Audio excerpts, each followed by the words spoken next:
Hello అండి, welcome back to our channel. ఈరోజు ఈ వీడియోలో మీ అందరికీ కూడా ఎంతగానో యూజ్ అయ్యే మంచి టిప్ అయితే చెప్పబోతున్నాను. సో ఇదైతే ఎక్కడ స్కిప్ చేయకుండా చివరి దాకా చూడండి. వీడియో నచ్చితే మాత్రం ప్లీజ్ లైక్ చేయండి. మీరు ఇచ్చే ఒక్క లైక్ వల్ల చాలామందికి మన వీడియో సజెస్ట్ అవుతుందన్నమాట. సో దీంట్లో ఏ టిప్ మీకు బాగా నచ్చిందనేది కామెంట్ పెట్టడం మాత్రం అస్సలు మర్చిపోవద్దు. ఫస్ట్ టైం చూసే వాళ్ళైతే ప్లీజ్ సబ్స్క్రైబ్ చేసుకోండి. మన ఛానల్లో ఇలాంటి వీడియోస్ చాలా ఉన్నాయి. ఒకసారి ఛానల్లో చెక్ చేసి వీడియోని మాత్రం లైక్ చేయడం మర్చిపోవద్దు. ఇక్కడైతే దాదాపు ఇంట్లో ప్రతి ఒక్కరికి కూడా యూజ్ అయ్యే మంచి టిప్ చెప్పబోతున్నాను అనమాట. సో మనము రెగ్యులర్గా క్లీన్ చేసుకునే పని లేకుండా జస్ట్ ఒక్కసారి లిక్విడ్ ప్రిపేర్ చేసుకుని దీంతో ఒక్కసారి క్లీన్ చేస్తే సరిపోతుంది. దీని రిజల్ట్ అనేది మీరు లైవ్లో చూస్తారు. సో దీనికోసం నేనైతే మొదటగా తీసుకున్నది ఒక బౌల్ తీసుకొని దాంట్లోకి ఇక్కడ చూస్తున్నారు కదా, ఇది పావు కప్పు ఉంటుందన్నమాట.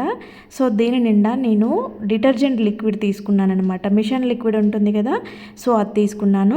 దానికి ఈక్వల్ క్వాంటిటీలో సేమ్ అదే బౌల్తో ఇంకొక బౌల్ వాటర్ తీసుకున్నాను అనమాట. ఒకటి డిటర్జెంట్ లిక్విడ్ తీసుకున్నాను, ఒకటి వాటర్ తీసుకున్నాను. సో దీంట్లో ఒక స్పూను నేను ఇక్కడ బేకింగ్ సోడా వేస్తున్నాను. వంట సోడా ఉంటుంది కదా, సో బేకింగ్ సోడా వేస్తున్నాను. ఈ స్పూన్ కొంచెం చిన్నగా ఉంది కాబట్టి ఇంకొంచెం యాడ్ చేశాను అనమాట. అంటే మామూలుగా టీ స్పూన్ ఉంటుంది ఇప్పుడు నేను వేసిన సోడా క్వాంటిటీ. అలాగే దాంట్లోకి అదే టీ స్పూన్ ఇక్కడ నేను సాల్ట్ వేస్తున్నాను. మీరు రాక్ సాల్ట్ వేసుకోవచ్చు, నార్మల్ సాల్ట్ వేసుకోవచ్చు, సాల్ట్ ఏదైనా పర్వాలేదు. కాకపోతే ఏంటంటే రాక్ సాల్ట్ వేసిన టైంలో అంటే రాళ్ళ ఉప్పు వేసినప్పుడు దీన్ని ఎక్కువసేపు ఇలాగా కలుపుకోవాల్సి ఉంటుంది. ఎందుకంటే ఇక్కడ మనం వేసిన సోడా ఉప్పు రెండు కూడా ఈ లిక్విడ్లో బాగా కలిసిపోయేలాగా మనం స్పూన్తో మంచిగా కలుపుకోవాలన్నమాట. అవి రెండు కూడా మనం వాటర్ వేసాం కాబట్టి అవి ఈజీగా కరిగిపోతాయి, వాటర్ ఉన్నాయి కాబట్టి. సో ఈ రెండు కూడా బాగా కలిసిపోయేలాగా మంచిగా మిక్స్ చేసేసుకోవాలి. ఇక్కడ మీరు ఎంత బాగా మిక్స్ చేస్తారనేది దాని రిజల్ట్ అనేది కూడా అంత బాగా ఉంటుంది. సో ఇట్లాగా ఫైనల్గా మొత్తం మిక్స్ చేసుకున్న తర్వాత లాస్ట్లో ఇది మనకి కంఫర్ట్ అనేది కొంచెం స్మెల్ రావడం కోసం అనమాట. అంటే మంచి ఫ్రాగ్రెన్స్ రావడం కోసము ఇక్కడ కంఫర్ట్ వేస్తున్నాను. మీకు డిటర్జెంట్ లిక్విడ్ ఆల్రెడీ కొంచెం ఫ్లేవర్తో ఉంటుంది. సో ఇక్కడ కంఫర్ట్ కూడా యాడ్ చేసామంటే మనం తుడుచుకున్న ఐటమ్స్ అన్నీ కూడా మనము క్లీన్ చేసినవన్నీ కూడా మంచి స్మెల్ వస్తూ ఉంటాయి అన్నమాట. ఈ లిక్విడ్ అనేది మీకు చాలా రోజులు వస్తుంది. ఇక్కడ నేను చూపిస్తాను మీకు లిక్విడ్ ఇంత ప్రిపేర్ చేసిన లిక్విడ్ ఎంత కొంచెం యూజ్ అవుతుందో. నేను ఎన్ని ఐటమ్స్ క్లీన్ చేసి చూపిస్తానో మీరే చూడండి. ఈ లిక్విడ్ని మీరు డైరెక్ట్ ఏదైనా బాటిల్లోనైనా పోసుకోవచ్చు, లేదంటే ఇలా స్ప్రే బాటిల్లో పోసుకొని కూడా మీరు యూజ్ చేసేసుకోవచ్చు. ఎందుకంటే అవి రెండు కూడా బాగా మెల్ట్ అయిపోయి కరిగిపోయి ఉంటాయి కాబట్టి స్ప్రే బాటిల్లో వేసుకున్నా కూడా మీరు చక్కగా యూజ్ చేసేసుకోవచ్చు. లేదంటే ఏదైనా ప్లాస్టిక్ బాటిల్లో స్టోర్ చేసుకున్నా కూడా మీకు నెలల తరబడి వస్తుంది అనమాట. సో ఇంకా ఇక్కడ చూడండి, నా కిచెన్ అయితే ఈరోజు వంట అయిపోయాక ఇలాగ ఉందన్నమాట. సో ఇక్కడ నేను మీకు చూపించడం కోసమే ఇది ఇంకా తుడచలేదు. సో దోశ వేసాక ఇలాగ ఉంది. ఇక్కడ టైల్స్ పైన కూడా ఆయిల్ జిడ్డు, కారం మరకలు అవన్నీ కూడా పడున్నాయి. కింద బండ మీద కూడా చూడండి ఎలా ఉందో. ముందుకి తర్వాతకి డిఫరెన్స్ చూపించాలనేసి నేను ఇది ఇలాగే పెట్టేశాను అనమాట. చూడండి మొత్తానికైతే ఇలా ఉంది. కౌంటర్ టాప్ అనేది స్టవ్ మీద దోశ పెనము ఇవన్నీ కూడా ఇలాగ ఉన్నాయి. సో ఫస్ట్ అయితే నేను స్టవ్ క్లీన్ చేసి చూపిస్తాను. ఇక్కడ చూడండి, నేను జస్ట్ డ్రాప్స్ వేస్తున్నాను. అబ్జర్వ్ చేయండి, స్పూన్తో నిండా తీసుకోవడం లేదు. మనము దోశ మీద ఆయిల్ వేస్తాం కదా, స్పూన్ని నిలబెట్టి ఇట్లా కాకుండా ఇట్లా నిలబెట్టి వేస్తున్నాను చూడండి. ఇట్లా డ్రాప్స్ లాగా పడేలాగా వేస్తున్నాను, స్పూన్తో వేయడం లేదు. అంటే నేను వేసిన ఆ క్వాంటిటీ మొత్తం కూడా ఒక ఫుల్ స్పూన్ ఉంటుంది.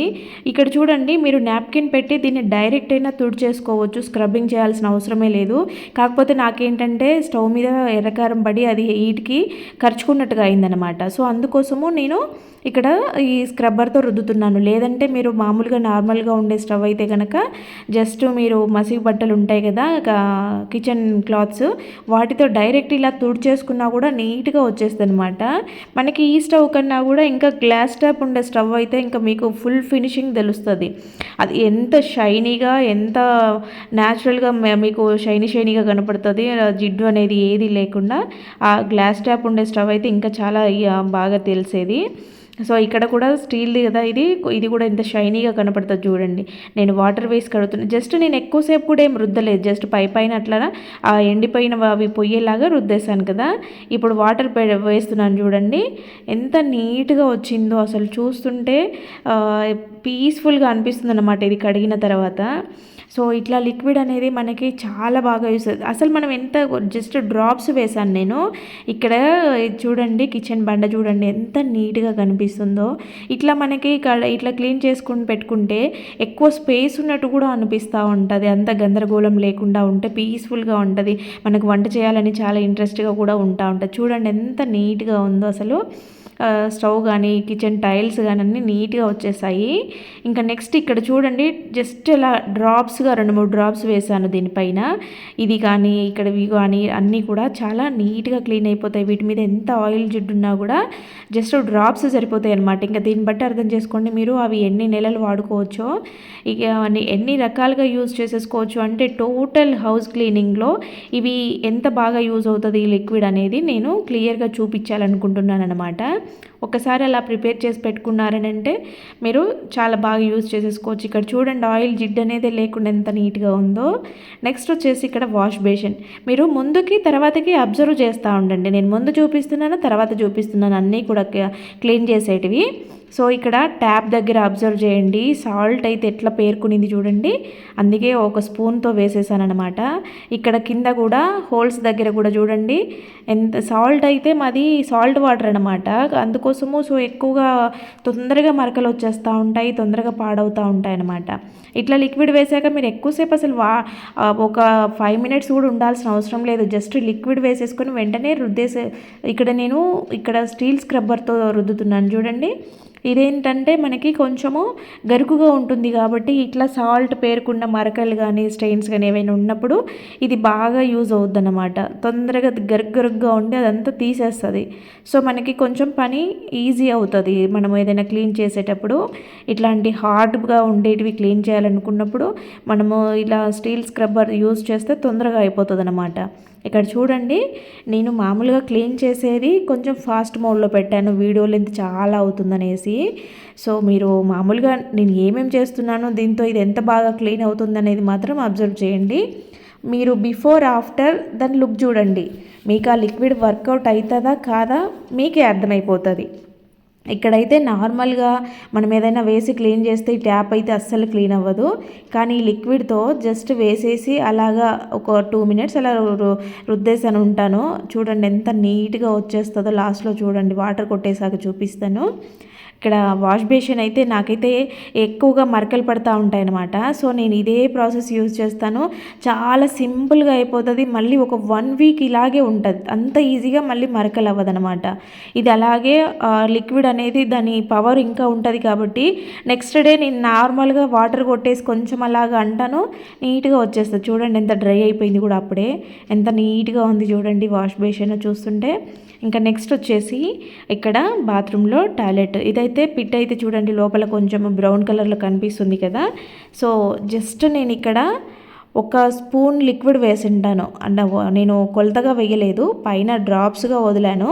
ఇప్పుడు చూడండి ఈ టాయిలెట్ బ్రష్ తీసేసుకొని జస్ట్ మీ ముందే రుద్దేసి చూపిస్తాను. ఎంత ఫాస్ట్గా ఎంత క్విక్గా అయిపోతుంది చూడండి. అసలు ఎంత తొందరగా మనకి ఆ పైన కూడా కొంచెం కాళ్ళ మరికలు ఉన్నాయి, పిల్లలు కూర్చుంటారు కాబట్టి అవి కూడా జస్ట్ అట్లా రుద్దేస్తే వెళ్ళిపోయాయి చూడండి. వాటర్ కొట్టేస్తున్నాను. ఎక్కువ టైం ఉండదన్నమాట. జస్ట్ 2 మినిట్స్లో ఒక 5 మినిట్స్లో మనకి పని అయిపోతుంది. అంత ఈజీగా చేసేసుకోవచ్చు ఈ లిక్విడ్తో. చూడండి ఎంత బాగా వచ్చేసిందో. లోపల చూడండి ఫస్ట్ చూపించినప్పుడు బ్రౌన్ కలర్ ఉండింది కదా, ఇప్పుడు చూడండి ఎంత నీట్గా ఉందో. ఇట్లా ఒక లిక్విడ్ ప్రిపేర్ చేసుకొని మీరు ఒక బాటిల్లో పెట్టేసుకున్నారంటే అప్పుడప్పుడు ఇలాగా చేసేసుకుంటే చూడండి. ఇక్కడ నేను సింక్ దగ్గర చూపిస్తున్నాను, ఇది బిఫోర్ అనమాట. నేను ఆల్రెడీ గిన్నెలు కడిగేసాను. గిన్నెలు కడిగిన ప్రతిసారి ఆ స్క్రబ్బర్తో కొంచెం రుద్దేస్తాను, కానీ అట్లా రుద్దినా కూడా ఇలా ఉంది కదా, అంటే నేను ఆల్రెడీ క్లీన్ చేసినా కూడా సింక్ అనేది ఇలా ఉందన్నమాట. ఇప్పుడు ఈ లిక్విడ్తో క్లీన్ చేసి చూపిస్తాను, డిఫరెన్స్ చూడండి. ఇక్కడ నేను స్పూన్తో వేస్తున్నాను, ఎందుకంటే ఇది బాగా జిడ్డుగా ఉంది. సో ఎక్కువగా మరకలుగా నల్లగా అయిపోయింది కాబట్టి నేను ఇక్కడ ఒక 2-3 స్పూన్స్ వేసాను. అంటే చుట్టూ 2 స్పూన్లు వేసాను, మిడిల్లో 1 స్పూన్ వేసాను, 3 స్పూన్ల లిక్విడ్ వేసాను అనమాట. టీ స్పూన్స్ అది కూడా. ఇక్కడ ఇది రుద్దుతుంటే చూడండి అసలు ఎంత నల్లగా వస్తుందో. ఎక్కడి నుంచి వస్తుందో నాకైతే అర్థం కాలేదు, అంత గలీజ్గా వస్తుందన్నమాట. అంటే నేను ఆల్రెడీ గిన్నెలు కడిగి క్లీన్ చేశాను కదా, మరి ఇది ఎక్కడి నుంచి వచ్చింది అనేది నాకు అర్థం కాలేదు.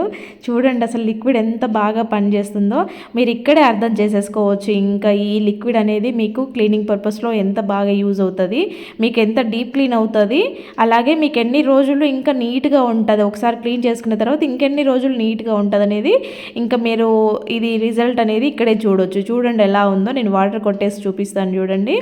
మొత్తానికైతే సింక్ అయితే అసలు ఇంకా ముందుకి తర్వాతకి డిఫరెన్స్ అయితే చూడండి ఎట్లా ఉందో, ఎంత షైనీగా కనపడుతుంది చూడండి. ఇప్పుడు మనవి ఇంట్లో స్టీల్ గిన్నెలు ఎలా మెరుస్తాయో అలా తలతలా ఉంది. ఇప్పుడు నేను మిడిల్లో అయితే ఇంకా క్లీన్ చేయలేదు, ఎందుకంటే ఒక చేత్తో ఫోన్ పట్టుకున్నాను, ఒక చేత్తో క్లీన్ చేస్తున్నాను కాబట్టి మిడిల్లోది లోపల క్లీన్ చేశాను కానీ బయట క్లీన్ చేయలేదు. చూడండి లోపల చూడండి ఎలా ఉందో, మంచిగా నీట్గా మన స్టీల్ గిన్నెలు ఉన్నట్టు ఉంది కదా, అట్లా క్లీన్ అవుతాయి అన్నమాట దీనితో. ఇంకా అవే కాదు చూడండి, ఇక్కడ కిచెన్ క్లాత్స్ ఉంటాయి కదా మసి బట్టలు, సో వీటిపైన కొన్ని డ్రాప్స్గా వేసాను లిక్విడ్ చూడండి. ఇదైతే ఎంత జిడ్డుగా ఆయిల్ అంతా పట్టేసుకొని ఉంటాయి కదా, సో వీటిని కూడా చాలా సింపుల్గా మనము జస్ట్ ఫ్యూ డ్రాప్స్ వేసేసుకొని ఇలాగా రుద్దేసుకోవచ్చు. ఇప్పుడు దీన్ని వాటర్లో తీసేసినాను అనమాట, అంటే వాటర్లో జాడిచ్చేసి తీసి తర్వాత దీని మీద 2 డ్రాప్స్ వేసుకొని ఇక్కడ ఫ్రిడ్జ్ క్లీన్ చేస్తున్నాను చూడండి. ఫ్రిడ్జ్ డోర్ పైన ఇలాగా నీట్గా తుడిచేస్తున్నాను, జస్ట్ అలా తుడిచేస్తున్నాను ఆ డ్రాప్స్తో అంతే. ఎంత షైనీగా వచ్చేస్తుంది చూడండి. మనకి ఇంకా ఇంట్లో ఉండే ఐటమ్స్ అన్నీ కూడా ఫ్రిడ్జ్ కానీ లేదంటే మిక్సీ కానీ ఇలా ఓవెన్ కానీ ఇవన్నీ కూడా నీట్గా అప్పుడప్పుడు ఈ డ్రాప్స్ 2-3 డ్రాప్స్ వేసుకోవడము క్లీన్ చేసుకోవడం చేసుకుంటున్నారంటే మీకు ఇంకా డీప్ క్లీన్ అనేది ఎప్పుడో ఇయర్కి ఒకసారి చేసుకున్నా కూడా సరిపోతుంది అనమాట. ఎప్పుడు కానీ మనం ఏదైనా తడి బట్టతో తుడుచుకున్నప్పుడు వెంటనే పొడి బట్టతో క్లీన్ చేసేసుకోవాలి, లేదంటే ఆ వాటర్ మరకలు అలాగే ఉండిపోతాయి. ఇక్కడ స్విచ్ బోర్డ్ గమనించండి మీరు, దానిపైన ఎట్లా మరకలు ఉన్నాయి చూడండి. అవి నల్ల మరకలు కాదు కాబట్టి మీకు అంత డిఫరెన్స్ తెలుస్తలేదు, కానీ అబ్జర్వ్ చేయండి ఆ స్విచ్చెస్ మీద తెల్ల మరకలుగా ఉన్నాయి, అవైతే గట్టిగా ఉన్నాయి అనమాట, అంటే హార్డ్గా ఉన్నాయి, అవి ఎండిపోయిన డ్రై మరకలు అనమాట. సో ఈ లిక్విడ్తో ఫస్ట్ ఇలాగా మొత్తం రఫ్ చేస్తున్నట్టుగా ఇలా అన్నాను, తర్వాత పొడి క్లాత్ తీసుకొని పైన తుడిచేసాను అనమాట. అంటే ఆ లిక్విడ్తో ఇది నానిపోయి మొత్తం నీట్గా వచ్చేసింది అనమాట. చూడండి ఎంత షైనీగా ఉన్నాయో. కిచెన్లో స్విచ్ బోర్డ్ అనమాట అది. సో ఇంకా నెక్స్ట్ వచ్చేసి ఇలా మిర్రర్స్ కూడా క్లీన్ చేసేసుకోవచ్చు అని చూపించడం కోసం మీకు ఇక్కడ మరకలు ఉన్నాయి కదా, ఆ మరకలను అయితే నేను క్లీన్ చేసి చూపిస్తున్నాను. మిర్రర్ ఎప్పుడు కూడా ఇలాగా ట్రాన్స్పరెంట్గా ఉండే మిర్రర్ అయితే లోపల వైపు బయట వైపు 2 వైపులా కూడా మీరు క్లీన్ చేసుకోవాలి. ఒకవైపే బయట వైపే డస్ట్ ఉంటుంది కదా అని బయట వైపే తుడి చేసినా కూడా లోపల కూడా మనకి కొంచెం డల్గా ఉంటుంది అనమాట. 2 వైపులా క్లీన్ చేసేసుకుంటే ఇంకా లోపల పెట్టుకున్నది మనకి నీట్గా కనిపిస్తుంది, ఎటువంటి డస్ట్ లేకుండా అనమాట. చూడండి ఫైనల్గా లుక్ అయితే ఇలా ఉందన్నమాట. దీంతో మిర్రర్స్ కూడా క్లీన్ చేసేసుకోవచ్చు. జస్ట్ 1-2 డ్రాప్స్ చాలన్నమాట, దీనికి పోసేయాల్సిన అవసరం లేదు. క్లాత్ మీద 1 డ్రాప్ 2 డ్రాప్లు ఇలాగా ఉండే ఆ మిర్రర్స్ అన్నీ కానీ లేదంటే టీవీ కూడా క్లీన్ చేసేసుకోవచ్చు అలాగే ఆర్చ్లో కానీ లేదంటే మనం ఇలా షోకేజ్లో పెట్టుకునే బొమ్మలు కానీ ఇవన్నీ కూడా మనము నీట్గా క్లీన్ చేసేసుకోవచ్చు ఈ ఒక్క లిక్విడ్తో. టోటల్ మనము హౌస్ క్లీనింగ్ చేసేయచ్చు అనమాట ఈ ఒక్క లిక్విడ్ ప్రిపేర్ చేసి పెట్టుకున్నామంటే. ఇక్కడ చూడండి స్విచ్ బోర్డ్ మీద గమ్ లాగా అంటిందనమాట, అంటే డబల్ టేప్ వేసాను ఒకసారి, సో గమ్ అంతా ఖర్చుకుపోయింది. నేను వేలుతో ఈ లిక్విడ్ని అప్లై చేశాను, తర్వాత క్లాత్ తీసుకొని ఇలా రుద్దుతున్నట్టుగా అన్నాను, వెళ్ళిపోయింది చూడండి. మొత్తం ఆ గమ్ అంతా పోయింది చూడండి, అసలు గమ్ము అంటింది అనే మరకలు కూడా లేకుండా నీట్గా క్లీన్ అయిపోయింది. ఎంత తెల్లగా వచ్చేసాయి చూడండి. స్విచ్ బోర్డ్ అయితే ఎంత కొత్తగా కనిపిస్తుంది కదా. అక్కడ గమ్ ఉండే ఆ గమ్ము ఎన్నిసార్లుగా క్లీన్ చేసినా పోలేదు, కానీ లిక్విడ్తో జస్ట్ అట్లా వేలుతో పెట్టేసి తుడిచేసాను, వెళ్ళిపోయింది. అంత నీట్గా క్లీన్ అవుతుంది అనమాట. స్విచ్ బోర్డులు అయితే మరీ తెల్లగా వచ్చేస్తున్నాయి అసలు. ఇక్కడ గోడ మీద చూడండి, ఇవి పిల్లలవి ఆడుకొని వచ్చాక చేతుల మరకలు, చెమట పట్టిన చెయ్యి ఆనిచ్చిన మరకలు, ఇట్లా మట్టి మరకలు అనమాట ఇవి. సో ఈ మట్టి మరకల్ని చూడండి, ఈ లిక్విడ్ కొంచెం ఒక వేలుతో ముంచేసి ఇలాగా దీనితో క్లాత్తో ముందు రఫ్ చేసి తర్వాత పొడి క్లాత్తో ఇంకొక వైపున దీన్ని ఇలాగ తుడిచేసాను. ముందుకు ఇప్పటికీ డిఫరెన్స్ మీరే గమనించండి. ముందు మరకలు కనిపిస్తూ ఉన్నాయి కదా, ఇప్పుడు చూడండి ఆ మరకలు అనేవి ఎట్లా కనపడకుండా గోడ అంతా నీట్గా కనిపిస్తుంది చూడండి. మామూలుగా టైల్స్ మీద అయితే చాలా బాగా క్లీన్ అవుతుంది, కానీ పెయింట్ గోడ మీద కూడా ఇంత బాగా క్లీన్ అవుతుంది చూడండి. ఇంకా నెక్స్ట్ వచ్చేసి ఈ చైర్లు అయితే నేను ఏవో క్రాఫ్ట్ ఐటమ్స్ పెట్టి కార్నర్లో పెట్టేసి వదిలేసాను ఈ చైర్లని. ఆ క్రాఫ్ట్ చేసింది లేదు, ఈ చైర్లను తీసింది లేదు. సో 1 మంత్ పైన అయిపోయి డస్ట్ అయితే ఎట్లా పట్టేసాయి చూడండి. ఇంకా ఇవైతే పిల్లల చైర్లు అనమాట. మామూలుగా ఉంటే వీళ్ళు టీవీ చూసేటప్పుడు వేసుకొని దీంట్లో కూర్చునేవాళ్ళు. నేను ఆ క్రాఫ్ట్ ఐటమ్స్ పెట్టడం వల్ల వాళ్ళు ఇంకా దీన్ని ముట్టుకోలేదనమాట. సో ఒక దాంట్లో ఒకటి వేసి పెట్టేసాను, అవి అలాగే ఉండిపోయాయి. ఎంత బూజు ఉంది చూడండి. ఇక్కడ మీరు బ్రష్ అబ్జర్వ్ చేశారా? నేను ఇక్కడ రుద్దే బ్రష్ మొన్న బాత్రూమ్ క్లీనింగ్ వీడియో పెట్టిన రోజు మల్టీపర్పస్ బ్రష్ అని పెట్టాను కదా. సో దీన్ని ఎన్ని రకాలుగా వాడతానో నేనైతే చాలా రకాలుగా వాడతాను. ఇక్కడ చూడండి ఎంత బాగా యూజ్ అవుతుందో. చెప్పులు కడుక్కునే దానికి కూడా ఇది చాలా బాగా యూజ్ అవుతుంది. నేనైతే దీన్ని ఎంత వాడాలనో చాలా వాడేస్తాను. చాలా అన్ని రకాలుగా యూజ్ అవుతుంది అనమాట బ్రష్. ఒకటి తెచ్చిపెట్టుకోండి, మీకు ఎవరికైనా కూడా బ్యాక్ పెయిన్ ఉండే వాళ్ళైతే, బయట కసువు తోసుకునే దానికి ఇబ్బంది పడేలాంటి వాళ్ళైతే చాలా బాగా యూజ్ అవుతుంది. సో ఆ బ్రష్ చూపెట్టడం కోసము, అంటే దాని గురించి చెప్పడం కోసం మళ్ళీ గుర్తొచ్చిందనమాట నాకు. ఇక్కడ చూడండి, మీరు మామూలుగా నార్మల్గా వాటర్ పోసి కడుక్కున్నా కూడా ఇవి వస్తాయి కదా అనుకుంటారేమో. అట్లా ట్రై చేయండి, ఇట్లా లిక్విడ్తో ట్రై చేయండి. డిఫరెన్స్ అనేది మీకే అర్థమవుతుంది. కుర్చీలు ఇలా కడిగిన తర్వాత ఎప్పుడు కూడా అలాగే వాటర్తో వదిలేదు. అంటే మా ఈ సాల్ట్ వాటర్ కాబట్టి వదిలేస్తే సాల్ట్గా మళ్ళీ మరకలుగా పేరుకుంటుంది అనేసి నేనైతే ఇలా తుడిచిపెడతానమాట. ఇక్కడ చైర్లను అబ్జర్వ్ చేశారా? ఈ చైర్లు అయితే మా పిల్లలు చిన్నప్పటివి అనమాట. అది పెద్దోడిది 6 months అప్పుడు, ఈ చిన్నోడిది 6 months అప్పుడు.